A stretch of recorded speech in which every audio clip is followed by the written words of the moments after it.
guys, welcome back to another video. My name is Krista. I'm a singer dancer and I work on cruise ships, currently on the Pride of America in Hawaii. This video is going to be a little bit different than my other videos. Normally I kind of do like vlog style, it just kind of depends, but I wanted to do more of like a sit down chat about ship life. Normally when I'm at home I get a ton of questions just about what it's like to live and work on board. So I kind of wanted to do a little bit of a breakdown so that if you had any questions, I could hopefully answer them for you. So starting out, if it sounds a little bit loud, I hope it's not too bad, but we're about to set sail. And so I am deck 3 forward. And every time we set sail or we dock, it's always really loud. It's so loud in here. So sorry if you can hear that. Okay, so I think the most common question that I get is where you live on the ship.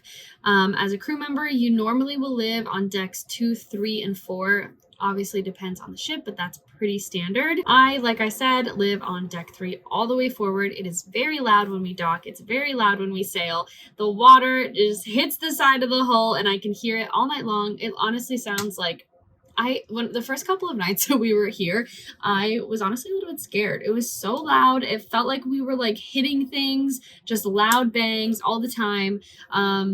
So that's what it's like to live deck 3 forward. But yeah, like I said, so it could be decks 2, 3, and 4. Deck 3 is not underwater. Also depends on the ship, but we are not underwater. But deck 2 and 1 obviously are. I showed you guys my cabin in a different video. If you haven't seen that one, I'll link it right here. But normally you're gonna have roommates. It depends what your position on board is. As a production cast member, we do have roommates. If you are a dancer, if you're a singer, you get your own cabin. That's just the way it normally works on ships. But if you're not a performer, you will normally be with someone who is also in your department, and that's just kind of chosen at random. Normally you don't know the people that you're about to go do a 6 to 9 month contract with. So when you get there, you just kind of get put in a room and you're like, hey, I'm your roommate for the next 6 months in this really tiny space. We, as the cast, also do rehearsals in Tampa for a month before we come here. So we at least get to know each other and we get to choose our roommates. You know, if you become really good friends with someone in the cast, you can request to be roommates. And then obviously Robert and I are roommates. We are dating. You normally have to be married to be in the same cabin, but that hasn't been the case for us. They've always let us stay together. So, but I have heard that on other cruise lines you have to be married. So like I was saying, you'll have 2 to 3 roommates. I showed you guys my room before. We have 3 beds in here, but the bed, the cabinet, and all of the drawers are labeled A, B, C. And so you will get, if you're bed A, you get, obviously it's straightforward, cabin A, or you get drawer A, whatever, you know what I'm saying? So they kind of try to keep it so that everyone gets one of each. One person, if they're here before you, can't steal all the drawers and things like that. So they are labeled. Every single week, we also have cabin inspection, which is just when someone from your department, upper management, and then I think HR come around and check your room to make sure that you don't have anything sketchy in here, like, I don't know, a candle, or there's a lot of things that you can't have, like a hot plate. You can't have certain types of lights. They have to be the lights that have batteries. You have to make sure they make sure that there's nothing like rotting in your fridge. They make sure that you take your trash out, and basically just that you're not living in a pigsty and that you're taking care of the space. But that happens every week. You can also only have I think 1 bottle of alcohol, one bottle of wine. There's no liquor on this ship specifically. Only 1 bottle of wine or a 6-pack of beer per person in the room. So they'll double check that you're not hoarding a bunch of alcohol. And that's pretty much all that they do for cabin inspection. Along with that, you also have a room steward that comes to your room normally every other day. And what they do is they'll change out your towels, they'll change your sheets, they'll vacuum and take your trash for you. So you don't have to worry about washing your towels or washing your sheets. It's just super convenient to have someone do that for you. It's amazing. And normally we tip them, you know, every couple of weeks, and that's just kind of how that works. So I mentioned before that you can have wine and beer in your cabin. A big rule on cruise ships is that you cannot be above a 0.04 at any given time, whether you're on duty or off duty. And the reason for that is because, yes, you have your normal job. For me, I am in the production cast, but my second job is safety. We all get a safety card with safety number, and you have duties if something were to happen in case of an emergency.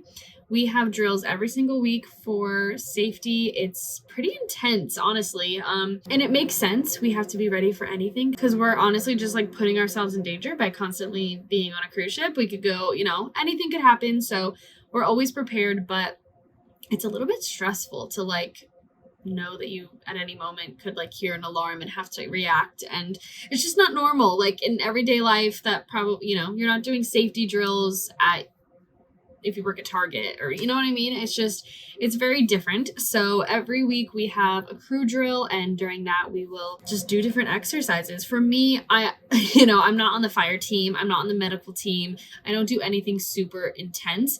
What I do is I will muster the guests in the theater.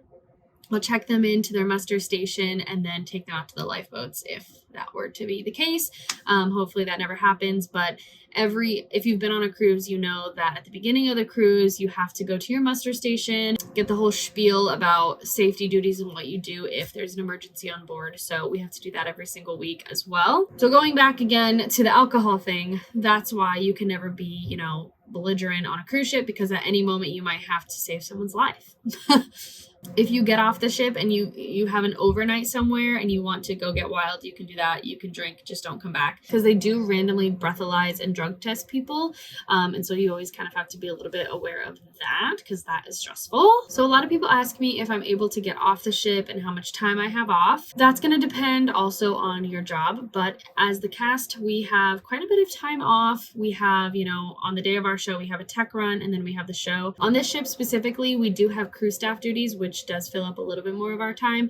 That's not really normal on other ships. That's just specific here. I won't get into it now, but we do have a good majority of our time off. So when we have time off, we are able to get off the ship, and our time is our time. We can rent a car and explore the islands. We can go on a hike. We can go to the beach. When you're off the ship, and you are doing your own thing. So yes, we are able to get off the ship. On this contract specifically, we have overnights in Maui and Kauai every single week. So if we wanted to get off and go get a hotel or an Airbnb, we could do that as well. Normally on other ships, if you have an overnight, you have to fill out a form that says, I'm staying here, I'm going to be with these people, here's my phone number, my address, everything. On this ship, since we have overnights twice a week, they don't make us do that. We're allowed to just get off, and they don't ask any questions. As long as you are at your shift the next day, whenever you need to be, then you're good to go. Okay, crew privileges. Depending on what color your little name tag is, depends on what your privileges are. As a production cast member, I'm able to go into the guest areas and go to the cocktail bars. I can go to all of the restaurants. Some of them have an upcharge, some of them don't, whatever, but we're allowed to go there. We can go to the lounges and watch the shows. We can get coffee at the coffee bar. We can hang out in the guest areas if we want to. So yeah, it just depends on what your, ranking is. That'll depend on what your privileges are. The thing that I think people find the most interesting is the mess. I don't really know why people are just always like, what do you eat on board? Is it terrible? Like I said, going back to the crew, the privileges, we can eat upstairs. So we do have a buffet on this ship, and I normally am up there every single day having the buffet because it is quite a bit better than the mess food. But because we are currently in a code red, we can't go up to the restaurants. So I have been eating in the mess, and it's not terrible, but it's also not great. Not being able to cook for yourself for 6 months does get a little bit difficult. I love to cook, and so it's just like, you just don't get to decide what you're eating every single day, and that's just the way that it works. Thankfully, we are in port every single day, so if I wanted to, I could get off and go eat at a restaurant, which I do probably way too much. But when it comes to the food, there are set meal times for breakfast, lunch, and dinner. Breakfast is from like 6 to 8:30, which for me is like a little bit too early. I'm like getting up at 8:30, but I think lunch is from 11 to 1:30, and then dinner is from 4 to 7:30. And then there's also late night snack, which I think is 10 to 11 or something. Obviously, I clearly don't have it memorized. So the meals, they're okay. There are certain things that you'll definitely find at every single meal. There's always going to be a salad bar. There's always like I guess it's not condiments, it's like toppings. There's always like at the salad bar, there's like slices of turkey, slices of cheese, tomatoes. It's kind of like it would be for burgers, but that's there all the time. And then there's always pizza, some sort of pizza, which is good on the days where there's nothing good and you just need to eat pizza. But yeah, for the most part, the food is okay.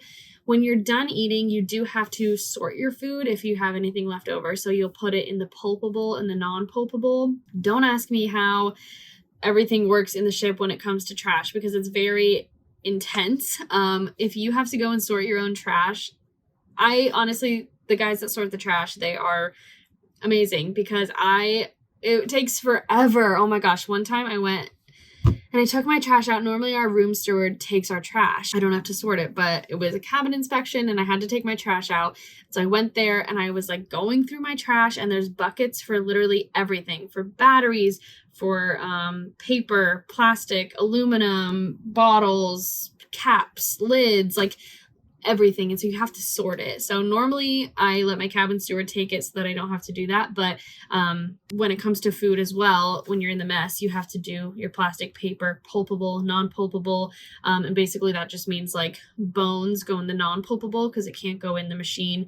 It'll like mess it up. So yeah, you have to just kind of do that every single time you eat, which is just something interesting to ships. Another frequently asked question that I get is how medical works on the ship. I currently pay Hawaii medical taxes, so if something dire happened, I would go to a hospital here in Hawaii. But for small things, like if you're feeling sick, if you get COVID, in case of any emergency, we do have an onboard medical team. We have a doctor and a couple of nurses, and they are able to prescribe you different medications. Robert was having like a stomach thing the other day, and they were able to give him stuff. They can give antibiotics if you have, an ear infection or just things like that, where it's like you don't really need to go to the hospital. And that is all covered. You don't have to pay for any of that as a crew member. So yeah, that's the super convenient part about living and working on a ship. I mean, I think everybody should get healthcare. So it's just really amazing that we have that, a phone call away just to be able to call a doctor and get some advice or whatever. Okay, and then the last thing that I'll talk about is how we get paid on board. We get paid bi-weekly, so every other week, and we just get direct deposit. Here, since we are a U.S. flag ship, we get paid through the state of Hawaii. We pay Hawaiian taxes. I have Hawaiian medical. If you're on an international ship, a lot of the time they will have an ocean pay card, and your money might go onto that rather than into your direct deposit. That kind of just depends, but normally they are able to do a direct deposit every other week. Okay, I think I covered pretty much everything. Probably not. There are so many things. I get so many questions about what it's like to live and work on a ship. So if I missed anything, comment below and I will definitely answer them. I might make a second video because I feel like I forgot everything. But yeah, just drop that below and I will definitely answer it. If you haven't subscribed yet, please subscribe. It would mean the world to me. And I will see you guys in the next one. Bye.